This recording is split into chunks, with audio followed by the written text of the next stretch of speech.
नमस्कार, राम राम। स्वागत है आपका हमारे YouTube चैनल मरुरंग दर्शन में। मरुरंग दर्शन की टीम आज आपको एक ऐसे शहर में लेके आई है जिसके बारे में जो पूरा विश्व भी जानता है, उसकी ऐतिहासिकता और उसकी वीरता के बारे में। क्योंकि कोई भी शहर है, उसकी स्थापना जो होती है उसके पीछे एक रोमांचक कहानी होती है वहाँ के रहने वाले लोगों की और उस शहर को बसाने के पीछे की। और ऐसे ही एक शहर है राजस्थान का खूबसूरत शहर कहे जाने वाले, जो अरावली की अभेद्य पहाड़ियों के बीच में मौजूद है, जिसे कहते हैं झीलों की नगरी उदयपुर। और उसी उदयपुर शहर में मैं भी मौजूद हूँ और आप मेरे पीछे देख पा रहे हैं उदयपुर शहर का जो मुख्य बस स्टैंड है उदयपोल। और यहीं से शुरू होती है हमारी एक खूबसूरत जर्नी यात्रा, जो हम आज आपको दिखाएंगे। उदयपुर के सभी प्रमुख और बेहद खूबसूरत दर्शनीय स्थलों के बारे में आपको जानकारी दी जाएगी।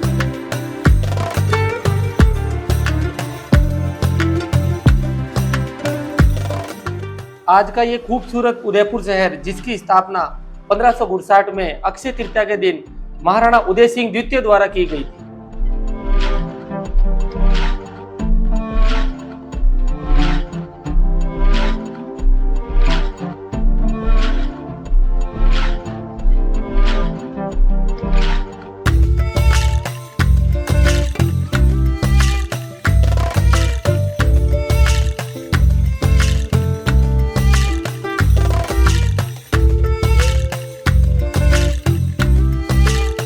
दोस्तों, अभी हम मौजूद है फतेह सागर झील की पाल पर। आप जो ये देख रहे हैं शानदार खूबसूरत झील, इसे फतेह सागर झील कहा जाता है। इसका निर्माण महाराणा जय सिंह जी ने 1678 में करवाया था। और लेकिन जब 1888 के समय बाढ़ आई थी उदयपुर में, उस समय ये टूट गई थी। तो उसमें जो महाराणा थे जगत सिंह जी, उन्होंने इसका पुनर्निर्माण करवाया और इसको और भी खूबसूरती में चार चांद लगाए। और जब से ये फतेह सागर के नाम से जानी जाती है। इसके अंदर है जो आप मेरे पीछे देख रहे हैं, एक आपको ये इमारत दिखाई दे रही है झील के अंदर, ये एशिया की सबसे बड़ी सौर वेधशाला है। और इसके अंदर एक अन्य जो टापू है वो उस तरफ आप देख पाएंगे कि वो है नेहरू गार्डन, जो कि आम पब्लिक के लिए बनाया गया। एक शिप के आकार में इसको तैयार किया गया और रेस्टोरेंट है इसके अंदर, और बच्चों के खेलने के लिए जो भी इक्विपमेंट लगे हुए हैं। और वहाँ पर आप बोट द्वारा जा सकते हैं। कुछ समय बाद यहाँ पर बोटिंग शुरू होगी, तो आप बोट द्वारा हम आपको वहाँ पर ले जाएंगे और इसकी खूबसूरती के बारे में और भी चार चांद लगाने का प्रयास करेंगे।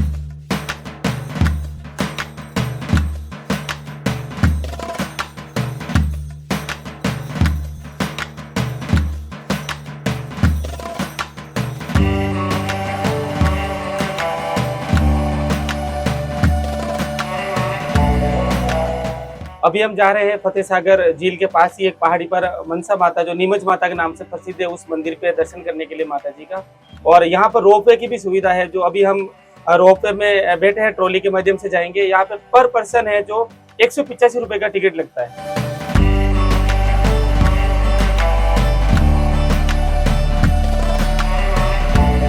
अभी यहाँ से आपको है जो फतेह सागर झील का पूरा शानदार नजारा और उदयपुर शहर भी आपको दिखाई दे रहा है। अभी हम जब नीमच माता के ऊपर पहुंचेंगे, वहां से भी है जो उदयपुर शहर का बहुत ही शानदार और खूबसूरत नजारा आपको दिखाई देगा। अभी ये ट्रॉली जो रोपवे का अंतिम पड़ाव था, और यहाँ से आप देख पा रहे हैं मेरे पीछे फतेह सागर और जो पिछोला झील है उसके साथ जो उदयपुर शहर है उसका बहुत ही खूबसूरत नजारा आपको दिखाई पड़ रहा है। और साथ ही पहाड़ी पर दूर आपको सज्जनगढ़ पैलेस भी दिखाई दे रहा होगा। वहां हम चलेंगे और आपको वहां से भी उदयपुर शहर का खूबसूरत नजारा दिखाएंगे।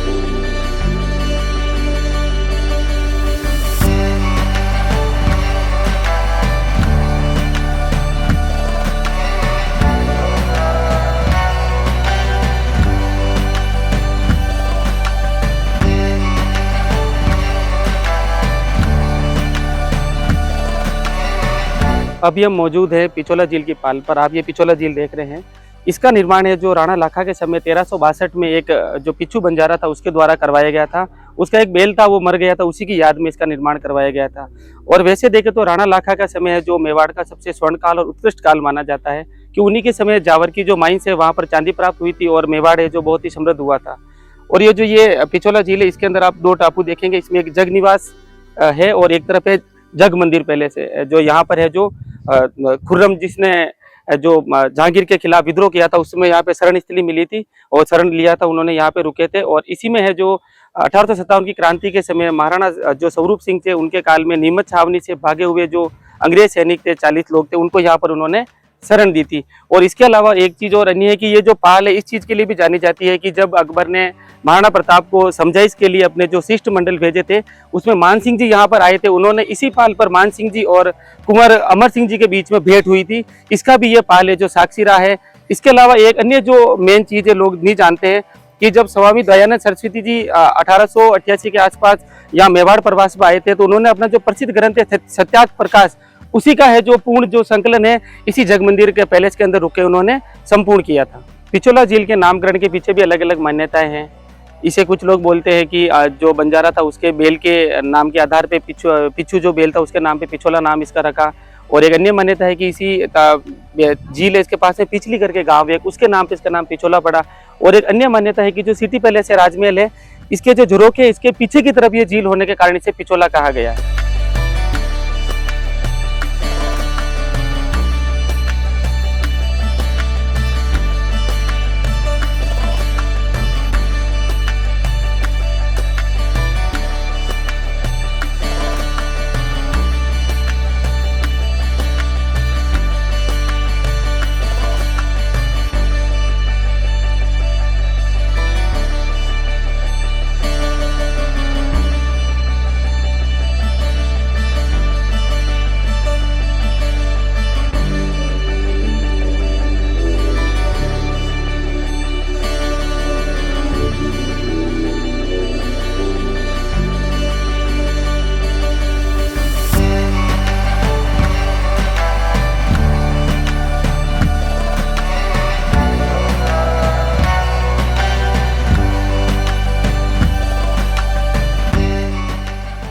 अभी हम पिछोला झील में जो बोटिंग का आनंद ले रहे हैं, इसमें जो एक व्यक्ति का 180 रुपये चार्जेस है।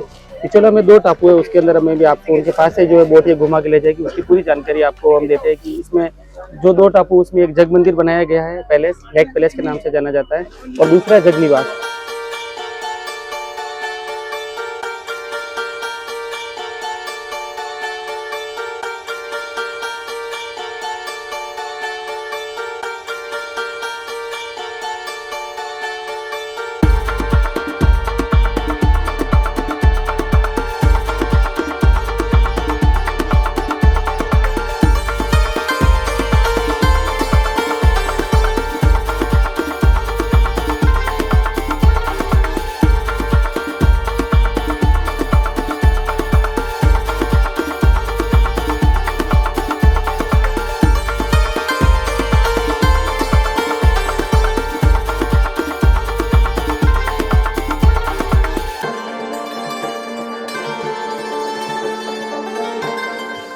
अभी आप देख रहे हैं Jagniwas palace lake garden palace के नाम से, जिसका महाराणा जगत सिंह जी ने इसका निर्माण करवाया था, और ये भी एक होटल के रूप में इसको जाना जाता है।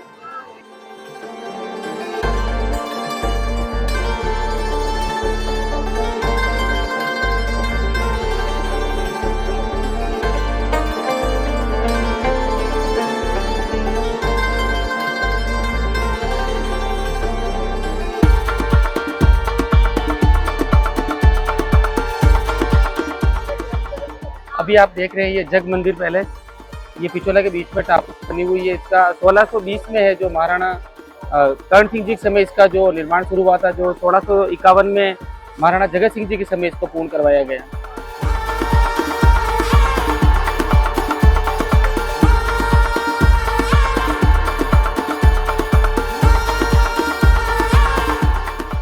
अभी हम मौजूद है उदयपुर के सिटी पैलेस में, जहां पर संजोकर रखा गया है मेवाड़ का गौरवशाली इतिहास। और यहाँ पर जो पर्यटक देसी विदेशी आते हैं वो इन चीज़ों को और संग्रहालय को देखते हैं, और अब यहाँ के जो मेवाड़ वंशी थे उनके वीरता और उनके युद्ध कौशल और उनके आत्मसम्मान को यहाँ पर संजोकर रखा गया है। उनसे आप रूबरू होंगे और आपके जीवन के अंदर भी ऐसी देश के प्रति है जो प्राणों को उत्सर्ग करने की भावना जागृत हो।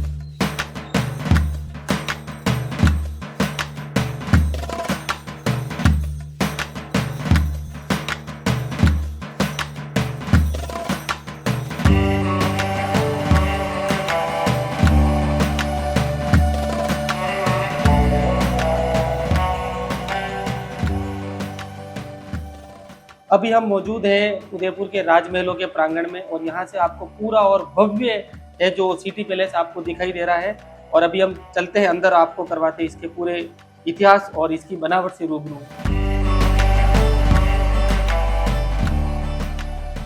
अभी आप देख रहे हैं सिटी पैलेस का तोरण पोल। तोरण पोल के द्वार के ऊपर में एक शाही तोरण लटका हुआ है और इसी द्वार के दूसरी तरफ एक हाथी की विशाल प्रतिमा बनाई हुई है।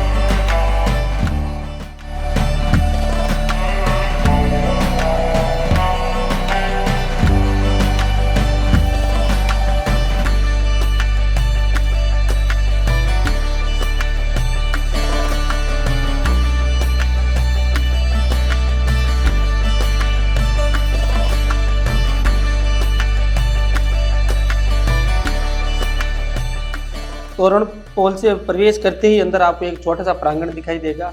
इसी प्रांगण में सामने वाली दीवार पर आपको उदयपुर के राजमहल का पूरा नक्शा बना हुआ है और इसी प्रांगण में इस महल के नक्शे के सामने वाली दीवार की तरफ आपको उदयपुर के जो राणा है 1955 से लेकर 2024 तक, यानी भगवान राणा भगवंत सिंह जी से लेकर अरविंद सिंह जी मेवाड़ तक का है जो सचित्र उनका वर्णन किया गया, उनकी वंशावली को यहाँ पर दर्शाया गया है।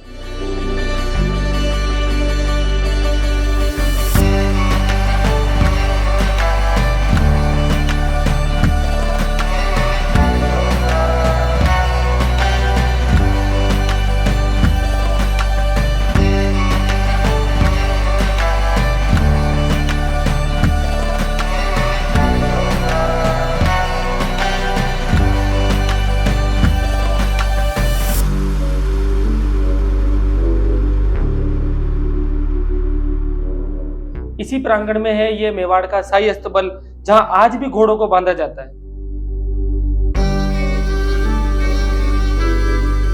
इस प्रांगण के बाद से शुरू होता है सिटी पैलेस का मेन म्यूजियम, जहां पर आपको मेवाड़ का इतिहास, उसकी संस्कृति और उसकी वीरता के बारे में जो प्रसिद्ध कथाएं हैं, कहानियां हैं, उसकी वंशावली है, उनके अलग अलग अस्त्र शस्त्र है, उन सभी चीजों को बिल्कुल नजदीक से देखने का आपको मौका मिलेगा।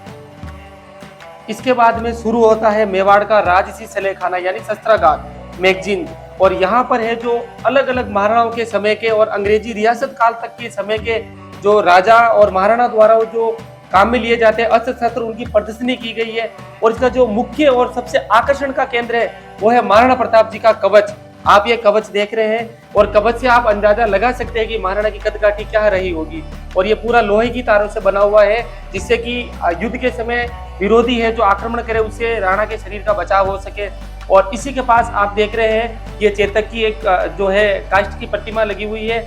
और इस प्रतिमा की खास बात यह है कि चेतक को युद्ध में हाथी का जैसा रूप देने के लिए और हाथियों को भ्रमित करने के लिए चेतक के सिर पर आगे नकली सूंड लगाई गई थी, और चेतक को भी है जो लोहे की तारों से पूरा एक नेट के द्वारा उसको ढका जाता था, जिससे कि उसको आक्रमणों के समय या युद्ध के समय उसको हानि ना हो। अभी आप देख रहे हैं ये महाराणा प्रताप जी को जो इनकी प्रतिमा लगाई गई है यहाँ पर अंदर कवच के साथ में। इसके हाथ में आप देख रहे हैं बहुत ही भारी भरकम भाला है और दूसरे हाथ में 2 तलवारें। जो 2 तलवारें हैं राणा जी हमेशा अपने साथ रखते थे कि युद्ध के समय या विपत्ति के समय अगर जो सामने प्रतिद्वंदी है और वो निहत्था है तो निहत्थे पर कभी भी वो वार नहीं करते थे, उनको एक तलवार देके फिर उनके साथ युद्ध वो करते थे, अर्थात वो युद्ध नीति का पूरा पालन करते थे।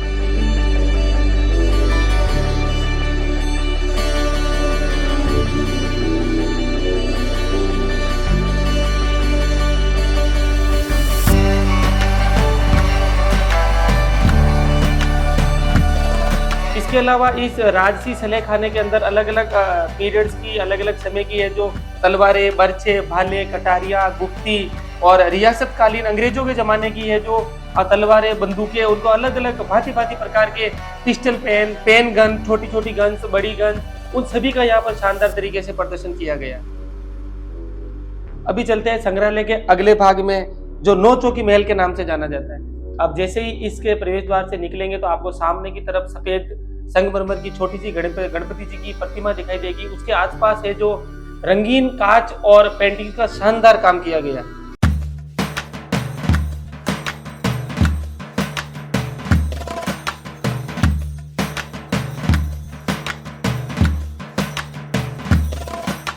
अभी हम चलते हैं 9 चौकी महल के प्रताप कक्ष की तरफ, जहां पर महाराणा प्रताप जी के जीवन से संबंधित जो भी घटनाएं हुई थी उन सभी घटनाओं को चित्र के माध्यम से यहाँ पर बताया गया है, जिससे कि लोग हैं जो महाराणा के जीवन चरित्र को समझ सके। और यहीं पर है जो इस कक्ष के अंदर है हल्दी घाटी की पवित्र उस मिट्टी को भी रखा गया है, जहाँ पर 1576 में हल्दी घाटी का युद्ध हुआ था, जिसमें अकबर को शिकस्त खानी पड़ी थी।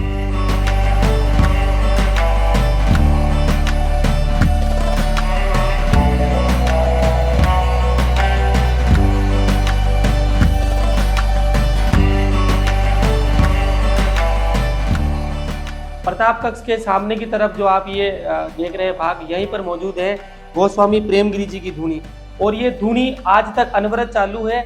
और ऐसी मान्यता है और माना जाता है कि सिटी पैलेस के निर्माण से पहले से ही यहाँ पर ये मौजूद है, और इन्हीं के आशीर्वाद से उदय सिंह जी द्वारा इस सिटी पैलेस और उदयपुर शहर की स्थापना की गई।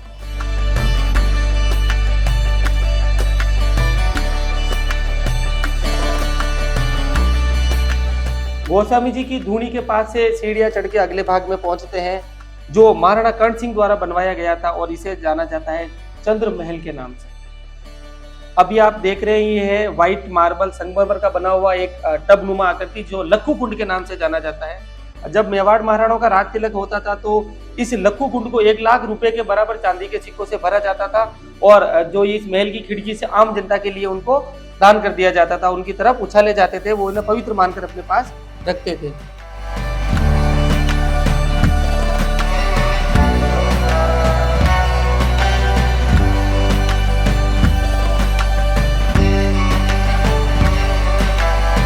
लक्खू कुंड के बाद सकरे रास्तों से चलते हुए हम आगे पहुंचते हैं अमर विलास में, जो बाड़ी महल के नाम से जाना जाता है। इसका निर्माण महाराणा अमर सिंह द्वितीय द्वारा अपनी रानियों के लिए करवाया गया।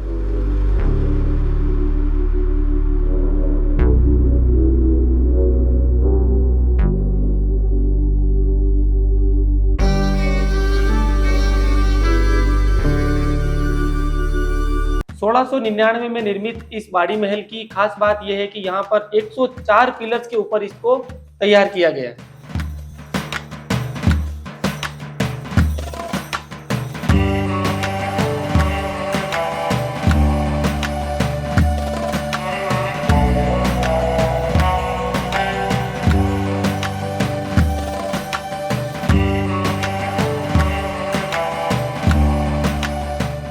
इस खूबसूरत बाड़ी विलास महल की खास बात है कि इसके नक्काशीदार जो पिलर्स है और उनकी जो दीवारें हैं, उनके साइड पर रंगीन कांच का काम किया गया है, और इसके बीचों बीच एक संगमरमर का बाथ टब बनाया गया है। और उसी टब के ऊपर है जो आप पिंजरे देख रहे हैं, यहाँ पर है जो राणाओं के पसंदीदा और पालतू पक्षियों को रखा जाता था, जो संदेश के लिए काम आते थे।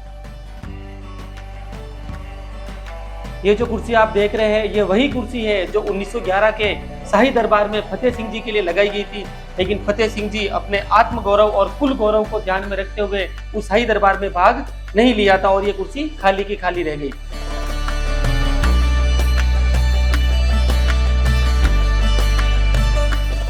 बाड़ी विलास महल के बाद में आगे चलते हैं। जो अगला भाग है वो जाना जाता है दिल खुशाल महल के नाम से। इसका निर्माण भी करण सिंह जी द्वारा करवाया गया था, और ये दिल खुशाल महल है, इसके अंदर बहुत सारी छोटी छोटी मिनिएचर पेंटिंग्स को यहाँ पर लगाया गया। और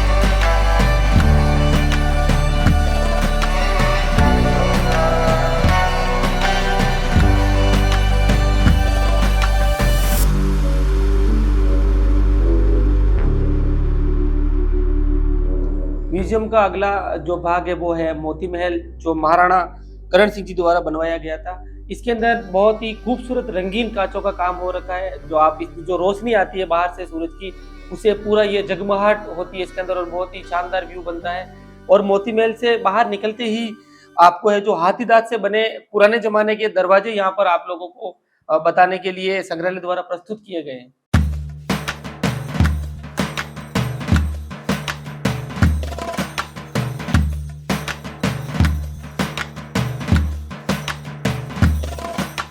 मोती महल के ही अगले भाग में आपको दिखाई देता है भीम विलास, जो महाराणा भीम सिंह जी द्वारा 1778 में बनवाया गया था।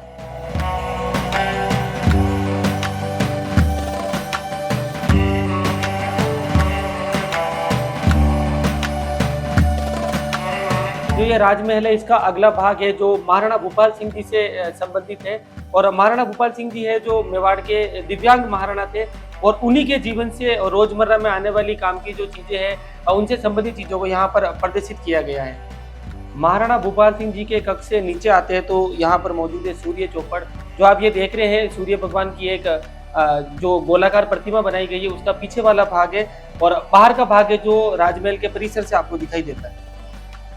अभी जो ये आप देख रहे हैं, ये भगवान सूर्य की बहुत ही बड़ी एक मुखाकृति बनाई गई है, जो महाराणा कर्ण सिंह जी द्वारा बनवाई गई थी। क्योंकि जो ये मेवाड़ के जो गुहिल वंशी सिसोदिया है, ये सूर्य वंश से संबंधित है, और भगवान सूर्य से संबंधित होने के कारण अपने जो दैनिक जीवन की जो शुरुआत है भगवान सूर्य के आराध्य चढ़ा के उनके दर्शन के पश्चात ही वो अपने दिनचर्या प्रारंभ करते थे। इसीलिए यहाँ पर एक स्वर्ण की है जो ये बहुत बड़ी सूर्य की मुखाकृति बनाई गई है।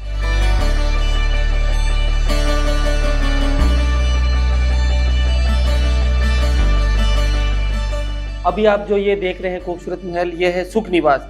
इसका निर्माण महाराणा भीम सिंह जी ने करवाया था।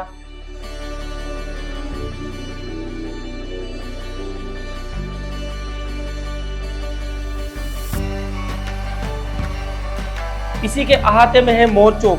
जो मोर चौक है उसके अंदर आपको रंगीन कांच के साथ मोर की आकृति बनाई गई है, और जो बहुत ही खूबसूरत और देखने पे जीवंत प्रतीत पड़ती है कि ऐसा। अभी आप देख रहे हैं माणक महल।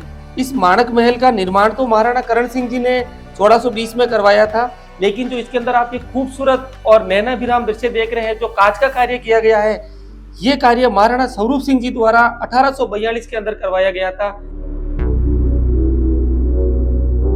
माणक महल के बाद आगे चलते तो ये है अमर महल। अमर महल के अंदर आपको एंटर करते ही है सामने रसोई से संबंधित जो चीजें यूज होती है खाना बनाने में, पुराने जमाने के पात्र, जिसे आप हांडी बोलते हैं हमारी भाषा में, और गट्टी, चक्कियां, बड़े बड़े जो तपेले हैं, और जो ये बिलोने करने के लिए लकड़ी का चीजें हैं, तोलने के लिए तराजू आदि सभी को यहाँ पर, मूसल है, इन सभी को यहाँ पर प्रदर्शित किया गया है।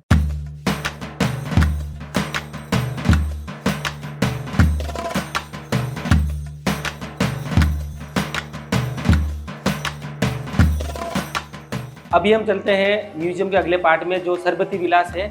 इसके अंदर है जो मेवाड़ के जो राजकुमार थे उनके खेलने के खिलौने और उनके बारे से, उनके जीवन से संबंधित पेंटिंग्स यहाँ पर बनाई गई, और इसी के पास में है भोपाल निवास। भोपाल निवास महाराणा भोपाल सिंह जी का निज शयन कक्ष था। उसके अंदर उनका आप देख रहे हैं ये बिस्तर लगा हुआ है, उस जमाने का एक पुराने तरीके से भाप से चलने वाला आप जो है टेबल फैन, जो पंखा भी देख रहे हो, और उनके साथ में ये गद्दी लगी हुई, उनके पास में उनके जो मंत्रीगण बैठा करते हैं उनकी जानकारी यहाँ पर दी गई है। अभी हम चलते हैं म्यूजियम के अगले पार्ट में, जहाँ पर जो राज परिवार की महिला ही रहा करती थी, वो है जनाना महल। इस जनाना महल में आपको है जो रानियों की दिनचर्या के बारे में पूरी जानकारी मिलेगी कि वो कैसे अपने दिनचर्या की शुरुआत करती थी, किस प्रकार वो रहा करती थी, और कुछ ऐसे दृश्य भी मिलेंगे जहाँ से वो नौकरानियों को किस प्रकार से बुलाया करती थी।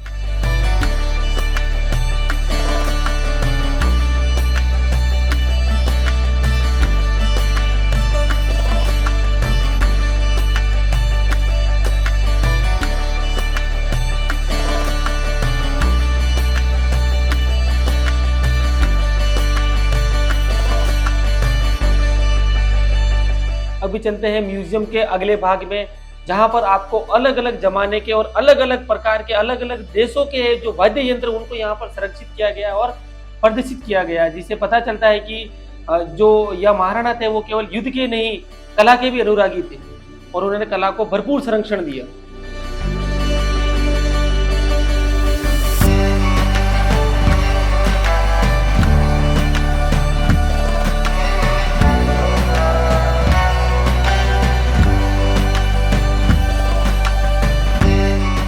म्यूजियम के इस भाग के अंदर है जो मेवाड़ साम्राज्य के अलग अलग स्थानों से लाई गई अलग अलग समय काल की पत्थर की प्रतिमाओं को संरक्षित किया गया और यहाँ रखा गया है, इन्हें संजोया गया है कि जिससे आने वाली पीढ़ी को प्राचीन जमाने के कला के बारे में उनको जानकारी प्राप्त हो सके।